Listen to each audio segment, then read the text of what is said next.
संवाद। आज मैं आपके लिए जो टॉपिक लाई हूं वो है उपसर्ग, जिसको इंग्लिश में बोलते हैं प्रीफिक्स। ये एक ऐसा टॉपिक है जो आप बचपन से पढ़ते आ रहे हैं, लेकिन फिर भी जब आप कंपटीशन एग्जाम में आते हैं या कोई भी ऐसे बोर्ड के एग्जाम या एकेडमिक कोई भी एग्जाम देते हैं, तो जब इसका क्वेश्चन आता है तो आप कंफ्यूज हो जाते हैं उसके ऑप्शन में और आप इसे गलत करके आते हैं। जब घर आकर के आप क्वेश्चन चेक करते हैं तो ये क्वेश्चन आपके गलत निकलते हैं कई बार। तो आज मैं आपको ऐसी ट्रिक बताऊंगी, ऐसा तरीका बताऊंगी कि आपके ये क्वेश्चन कभी भी गलत नहीं होंगे। तो आप इस वीडियो को पूरा एंड तक ध्यान से देखिए और समझिए कि क्या इसकी ट्रिक है, ताकि आपके क्वेश्चन गलत नहीं हो। तो देखिए, उपसर्ग वह शब्दांश होते हैं जो शब्द के पहले जुड़कर के शब्द का अर्थ बदल देते हैं। शब्द के पहले जुड़कर के शब्द का अर्थ बदल देते हैं, वो शब्दांश होते हैं। उपसर्ग शब्द का क्या विच्छेद हम करेंगे तो उप धन सर्ग। तो ये जो सर्ग शब्द है इसका मीनिंग होता है जोड़ना। तो शब्द के आगे जोड़ना मतलब उपसर्ग शब्द के आगे जुड़ करके और नए शब्द का निर्माण करते हैं। अब हम उपसर्ग के भेद देखेंगे कि उपसर्ग के भेद क्या हैं। तो उपसर्ग के 3 भेद हैं: संस्कृत के उपसर्ग, हिंदी के उपसर्ग और उर्दू या विदेशी भाषा के उपसर्ग। तो संस्कृत के जो उपसर्ग हैं वो 22 हैं, हिंदी के उपसर्ग 13 हैं और इसके उर्दू के और विदेशी भाषाओं के 19 उपसर्ग हैं। अब इधर देखो कि संस्कृत के जो उपसर्ग हैं वो हम पढ़ेंगे। संस्कृत के सभी उपसर्ग तत्सम शब्दों के साथ हिंदी में प्रयुक्त होते हैं। जो तत्सम शब्द हम हिंदी में प्रयोग में कर लेते हैं वो संस्कृत के हैं, है ना। उन्हीं को हम संस्कृत के जो शब्द हम हिंदी में काम में लेते हैं वो तत्सम है, और जो रूप बदल के काम में ले रहे हैं वो तद्भव है ना। तो ये जो तत्सम शब्द है वो कौन कौन से हैं वो हम देखते हैं। जो उपसर्ग के रूप में प्रयोग में हम लेते हैं हिंदी भाषा में वो है अति, अधि, अनु, अप और भी बहुत सारे हैं जो हम आगे पढ़ते हैं। हम इसके एग्जाम्पल पढ़ेंगे तो आपको सारा क्लियर होगा। आगे देखिए, अब हम उपसर्ग देखते हैं। पहला है अति। अति उपसर्ग का अर्थ होता है ऊपर, अधिक या परे।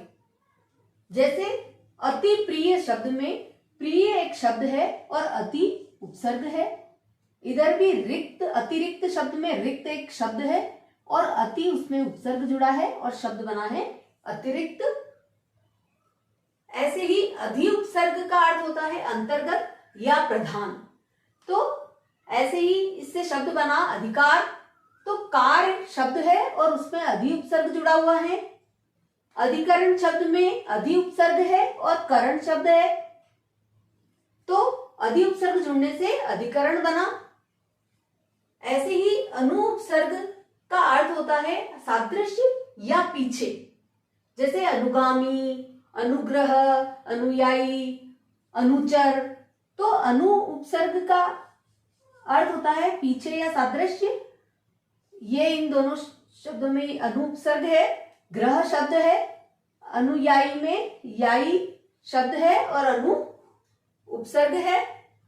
अप उपसर्ग है। अप का अर्थ होता है निरादर या दीनता, जैसे अपमान, अपयश। तो ये अप उपसर्ग है और मान और यश शब्द है। ऐसे ही अपि उपसर्ग है। अपि का अर्थ होता है निश्चय या भी। तो इसके शब्द देखेंगे अपिधान और अपिहित। तो इसमें धान शब्द है और अपि उपसर्ग है। इसमें हित शब्द है और अपि उपसर्ग है। तो नया शब्द बना अपिहित, अपिधान, अपितु। ऐसे ही अभि उपसर्ग का देखिए। अभि उपसर्ग का अर्थ होता है पास या सामने, और शब्द बने जैसे अभिमान, अभिषेक। तो मान इसमें शब्द है और अभि उपसर्ग है। ऐसे ही शेक शब्द है और अभि उपसर्ग है। वैसे ये व्यंजन संधि का उदाहरण है। इसमें स्लेट वाला सा आएगा और अभिषेक बनेगा, और इसमें अभिषेक शब्द संधि के बाद बनेगा। ऐसे ही अब उपसर्ग का है अनादर और हीनता इसका अर्थ है। और शब्द क्या बनेंगे, जैसे गुण शब्द में अ उपसर्ग जुड़ा तो अवगुण बन गया, साध शब्द में अ जोड़ा तो अ उपसर्ग जोड़ा तो अवसाद बन गया। ऐसे ही अगला उपसर्ग देखिए, आ उपसर्ग। आ उपसर्ग का अर्थ होता है पूर्ण, विपरीत या सीमा। तो अगर इसके शब्द देखते हैं तो देश शब्द में आ उपसर्ग जुड़ा तो आदेश बन गया, हार शब्द में आ उपसर्ग जोड़ा तो आहार बन गया। ऐसे ही अगला उपसर्ग देखिए, उद उपसर्ग। उद उपसर्ग का अर्थ होता है उच्चता, ऊपर या श्रेष्ठ। इसके उदाहरण देखो, जैसे दार शब्द में उ उपसर्ग जोड़ा तो उदार बन गया, उद्धार, उद प्लस धार संधि करेंगे तो क्या बनेगा, उद प्लस धार, उद्धार। तो यहां पर भी उद उपसर्ग है तो उद्धार शब्द बना। ये इधर भी दार शब्द है ना, और उद ये संधि वाला शब्द है, उद प्लस दार, उद्धार। ठीक है, तो हमें संधि क्या, उपसर्ग के अंदर मूल शब्द को और उपसर्ग को अलग करना आना चाहिए। मूल शब्द को हमें पहचानना आना चाहिए कि इस शब्द के अंदर मूल शब्द क्या है और उसमें क्या उपसर्ग जुड़ा हुआ है। जब हम मूल शब्द को अलग करना सीख जाएंगे तो हमें उपसर्ग आसानी से पता चल जाएगा कि इसमें कौन सा उपसर्ग है। उप उपसर्ग। उप उपसर्ग का अर्थ होता है समीपता, सहायता या गुण। इसके शब्द देखते हैं, जैसे हार शब्द में उप उपसर्ग जुड़ा तो बना उपहार। ऐसे ही उपदेश शब्द में देश शब्द है और उप उपसर्ग है। अगला देखिए, दुर उपसर्ग और दुस उपसर्ग। दुर और दुस उपसर्ग का अर्थ होता है निंदा करना, कठिनाई या बुरा।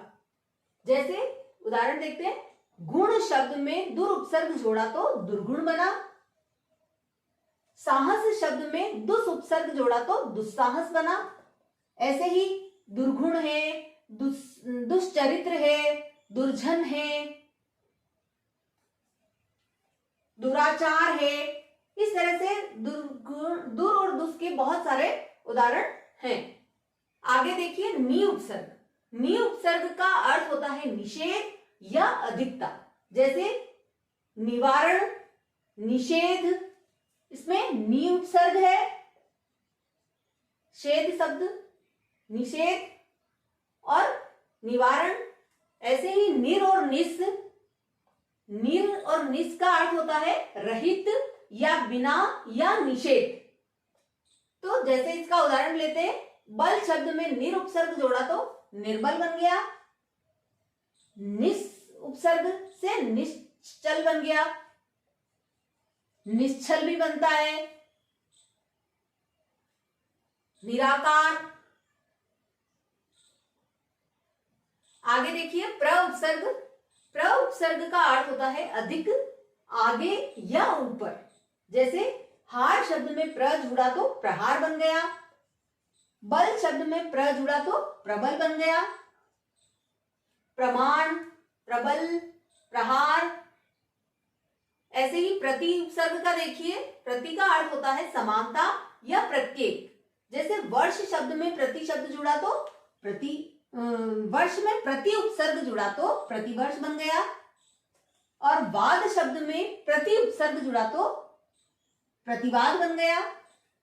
ऐसे ही परा उपसर्ग का देखिए, परा का अर्थ होता है विपरीत, उल्टा या पीछे। तो जय शब्द में परा उपसर्ग जुड़ा तो पराजय बन गया, धीन शब्द में परा उपसर्ग जुड़ा तो पराधीन बन गया। ऐसे ही परि का देखो, परि का अर्थ होता है चारों ओर। जैसे परिक्रमा, पर्यावरण। पर्यावरण शब्द तो हम बचपन से पढ़ते आ रहे हैं कि हमारे चारों ओर को के आवरण को हम पर्यावरण कहते हैं। तो पर्यावरण का अर्थ, परि का अर्थ क्या है, परि उपसर्ग का अर्थ है चारों ओर, और पर्यावरण, परि धन आवरण, पर्यावरण, तो उसमें क्या है, परि उपसर्ग है। ऐसे ही सम का देखिए, सम उपसर्ग का अर्थ होता है पूर्णता या सुंदर। तो योग शब्द में सम उपसर्ग जोड़ा तो संयोग बन गया। मान शब्द में सम उपसर्ग जुड़ा तो सम्मान बन गया। ऐसे ही सु उपसर्ग का देखिए, सु का अर्थ होता है शुभ, अच्छा या सहज। तो योग शब्द में सु उपसर्ग जुड़ा तो सुयोग बन गया, सुगम बन गया, सुलभ बन गया, सुजल बन गया। ऐसे ही वी उपसर्ग का देखिए, वी का अर्थ होता है विशेष या अभाव। तो देश शब्द में हमने वी उपसर्ग लगाया तो विदेश बन गया। हीन शब्द में वी उपसर्ग लगा तो विहीन बन गया। ऐसे ही एक स्व उपसर्ग और है, तो उसका अर्थ होता है अपना। स्व का अर्थ होता है अपना, जैसे स्वदेश, स्वधर्म। तो ये देश शब्द में स्व उपसर्ग जुड़ा तो देश शब्द में तो स्वदेश बन गया, स्वधर्म बन गया, स्वतंत्र बन गया, हमारा तंत्र, हमारा शासन, है ना। तो स्वतंत्र, स्व का अर्थ होता है अपना। तो स्व उपसर्ग से बनने वाले शब्द इस तरह से बने। तो ये सारे उपसर्ग संस्कृत वाले हमने पढ़ लिए हैं। अब हम आगे हिंदी वाले उपसर्ग देखते हैं। अब हम आगे के उपसर्ग और देख लेते हैं। जैसे अ उपसर्ग का अर्थ होता है नहीं।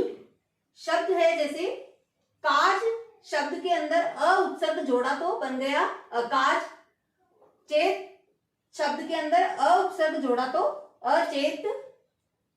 ऐसे ही और देखिए, उ उपसर्ग का अर्थ होता है ऊंचा।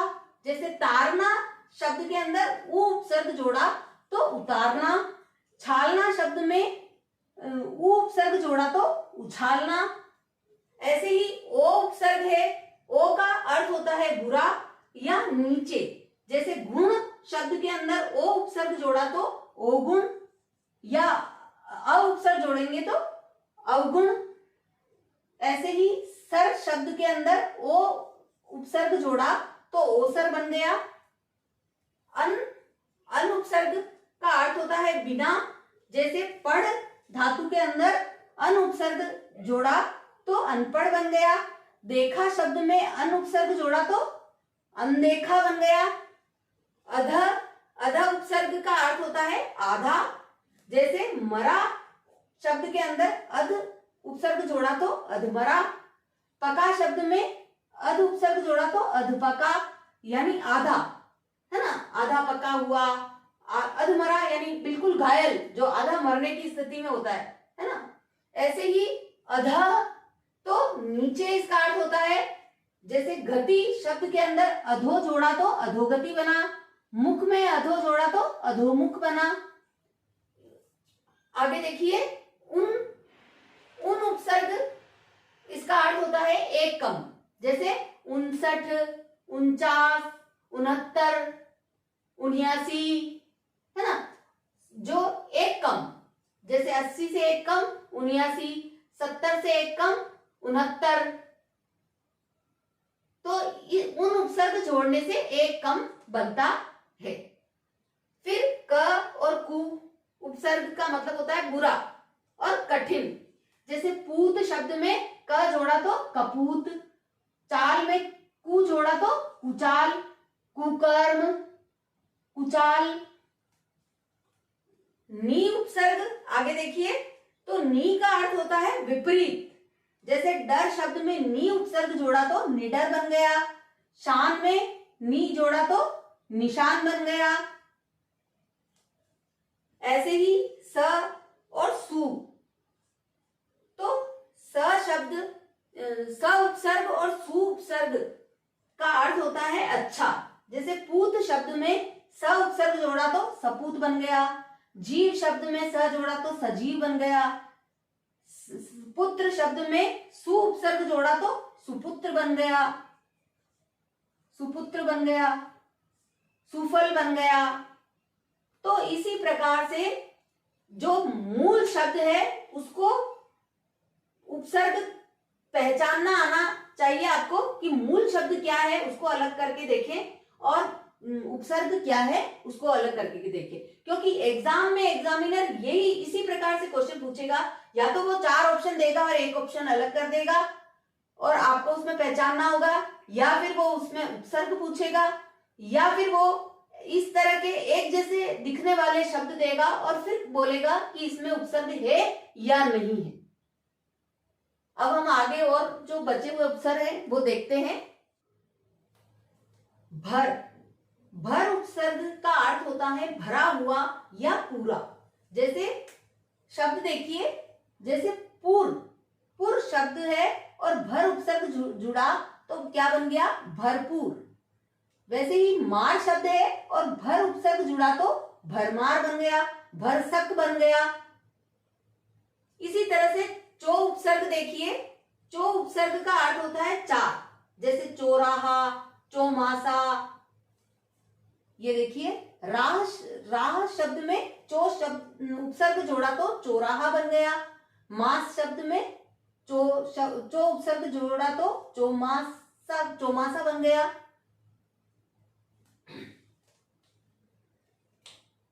इसमें आ प्रत्यय भी जुड़ा हुआ है। इधर देखिए ती उपसर्ग है, इसका अर्थ होता है तीन।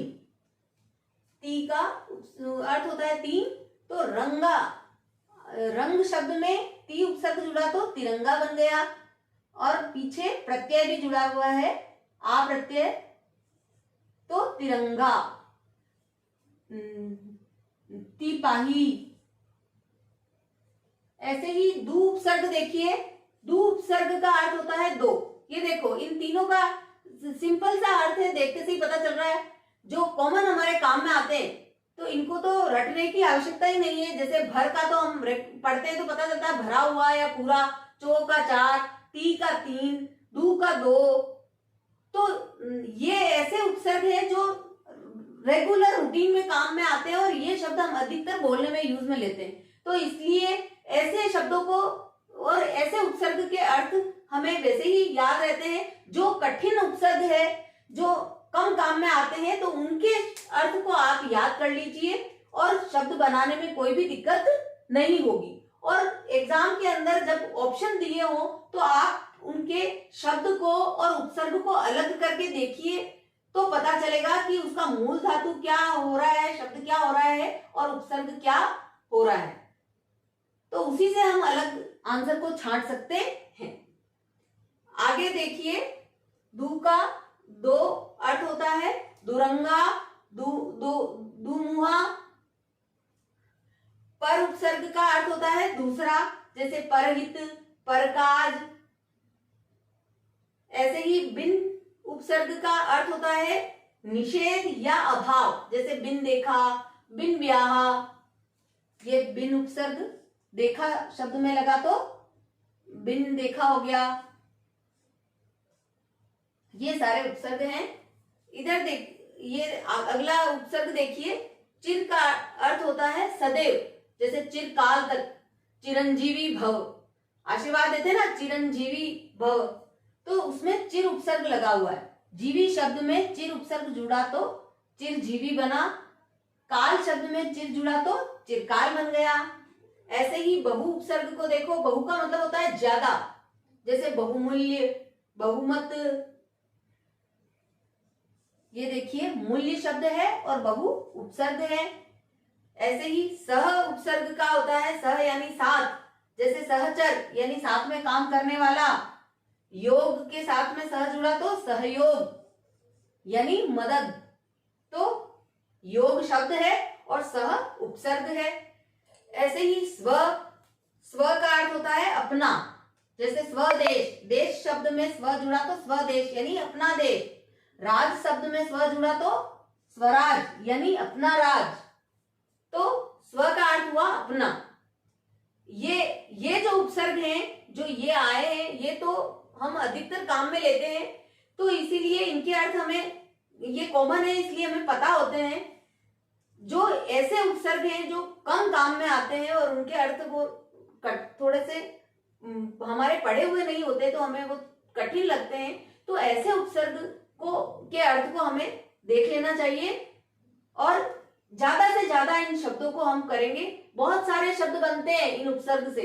अभी मैंने केवल उदाहरण में दो दो ही लिखे हैं यहाँ पे, लेकिन बहुत सारे बनते हैं। तो जो हम एग्जाम्पल में देखेंगे, तो जब हम इनको बार बार अभ्यास करेंगे तो ये सब हमें अच्छे से याद हो जाएंगे।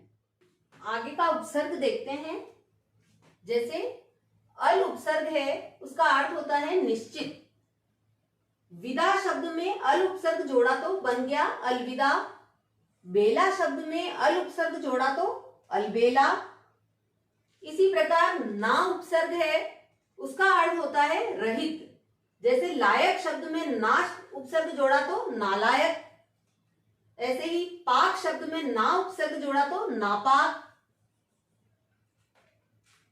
एन उपसर्ग का अर्थ होता है ठीक। जैसे एन वक्त पे, एन मौके पे, है ना। तो वक्त शब्द है और एन उपसर्ग है। इधर भी मौका शब्द है और एन उपसर्ग है। ला उपसर्ग का अर्थ होता है बिना। जैसे जवाब शब्द है और ला उपसर्ग जोड़ा तो बन गया लाजवाब। चार शब्द है और ला उपसर्ग जोड़ा तो लाचार।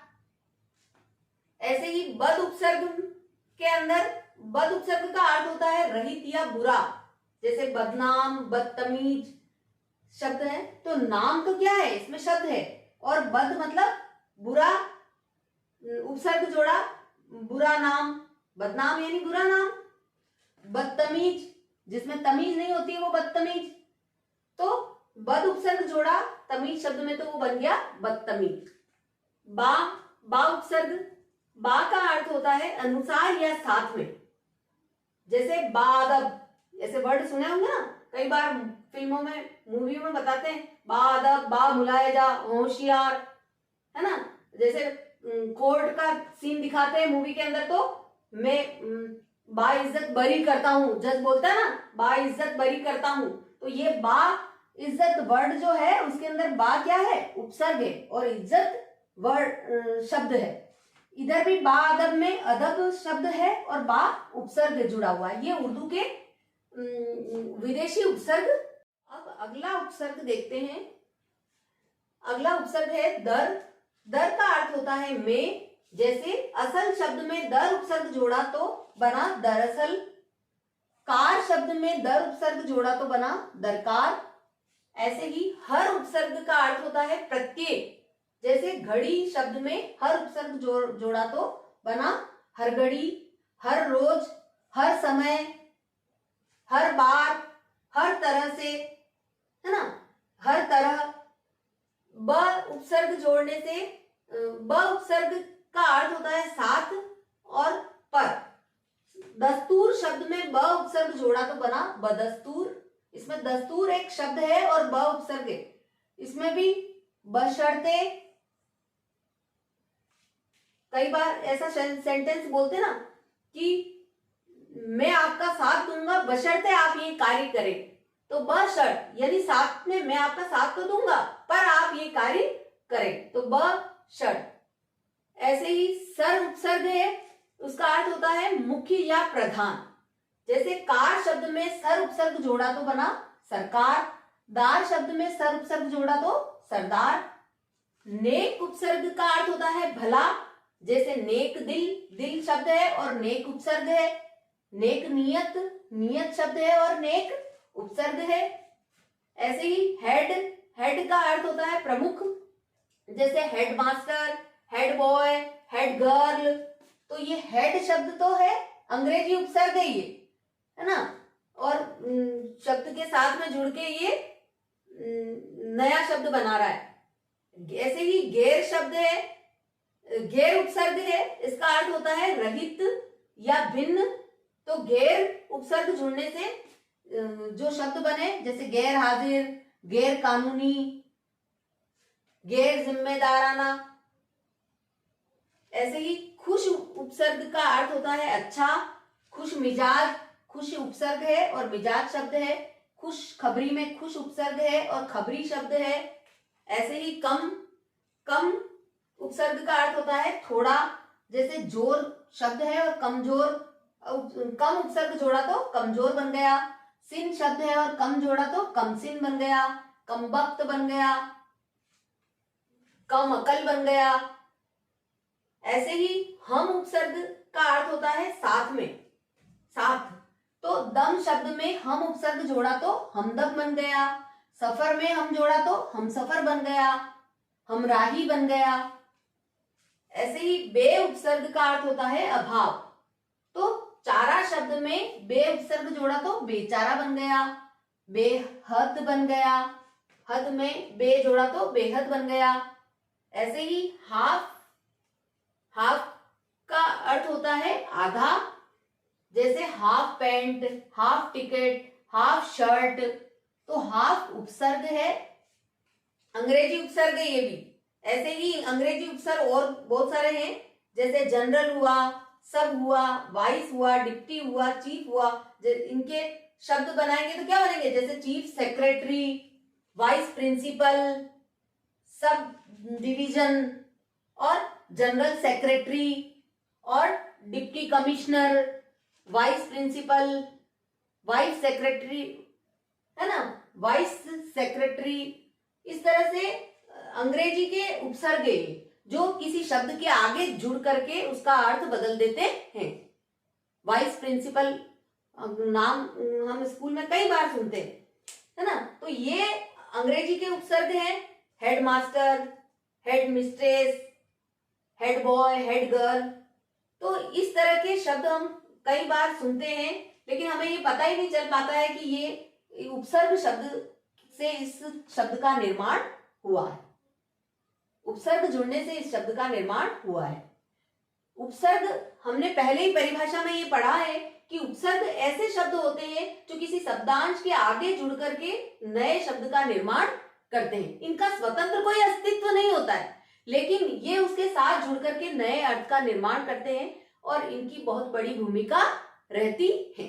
तो इस तरह से आज हमारे ये सारे उपसर्ग कंप्लीट हो गए हैं और ये मैंने इस चैप्टर में आपको समझा दिया है कि मूल शब्द को कैसे अलग करना है और उपसर्ग को कैसे अलग करके देखना है। और इसी तरह से एग्जामिनर क्वेश्चन पूछेगा कि या तो आप इसमें से मूल शब्द को अलग कीजिए, या इसमें कौन सा उपसर्ग आया है ये बताइए, या चार ऑप्शन इसमें उपसर्ग है या नहीं ये बताइए। तो ये सारा आपको एक तो उपसर्ग पता होने चाहिए, उनका अर्थ पता होना चाहिए, और मूल धातु, मूल शब्द को अलग करना आपको आना चाहिए। क्लियर? आज ये चैप्टर हमारा पूरा हो गया है। अब हम इसके एग्जाम्पल, इनके क्वेश्चन देखेंगे, तो आपको ये बहुत अच्छे से अभ्यास से क्लियर हो जाएगा। इसी तरह के वीडियोस के लिए आप हमारे चैनल को सब्सक्राइब करें।